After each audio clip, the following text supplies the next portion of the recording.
Σήμερα γυρνούσα από τη δουλειά με το αμάξι μου και πάνω που βλέπω μια ωραία έτοιμη στρωμένη θέση πάρκινγκ και λέω μούρλια, πάω και έχει μια ταμπέλα να ότι αυτή η θέση ήταν για ανάπηρους. Γιατί? Ρε φίλε, σέβομαι, έχεις κινητικές δυσκολίες, οκ. Το σέβομαι αυτό, οκ. Και εγώ ας πούμε κάποιες φορές προσπαθώ να αξίσω την πλάτη μου εκεί προς τη μέση και δεν φτάνω. Έχεις κάτι παρόμοιο, οκ. Γιατί πρέπει να έχεις δική σου θέση ρε φίλε? Ξέρεις τι είναι να πηγαίνεις να παρκάρεις και πάνω που βρίσκεις να παρκάρεις να έχει μια θέση η οποία είναι έτοιμη στρωμένη για κάποιον άλλον και ειδικά φτιάχνουμε. Σαν να έρχομαι εγώ ρε φίλε και να πας εσύ ξέρω εγώ να παρκάρεις και να έχω μια ταμπέλα που λέει ξέρω εγώ αυτό το μέρος είναι μόνο για όσο έχουν μεγάλα πουλιά. Και εσύ λες είναι τόσο μικρό το πουλί μου και δεν μπορώ να παρκάρω εδώ. Κάπως έτσι νιώθω κι εγώ. Νιώθω λες και είδα μια πινακίδα που λέει ότι είναι για ανθρώπους με μεγάλα πουλιά. Και δεν... είναι πολύ average το μέγεθός μου. Τα έχω πάρει ρε φίλε, τα έχω πάρει. Και ξέρεις γιατί τα έχω πάρει?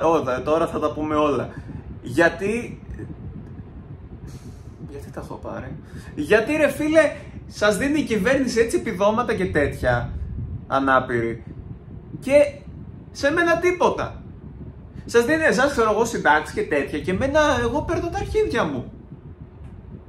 Ρε μαλάκα Μητσοτάκη, δεν μπορώ να αξίσω την πλάτη μου γιατί και εγώ είμαι ανάπηρο πρακτικά. Ούτε να γλύψω την αγκώνα μπορώ, οπότε εγώ γιατί δεν έχω επίδομα? Πού είναι το επίδομά μου?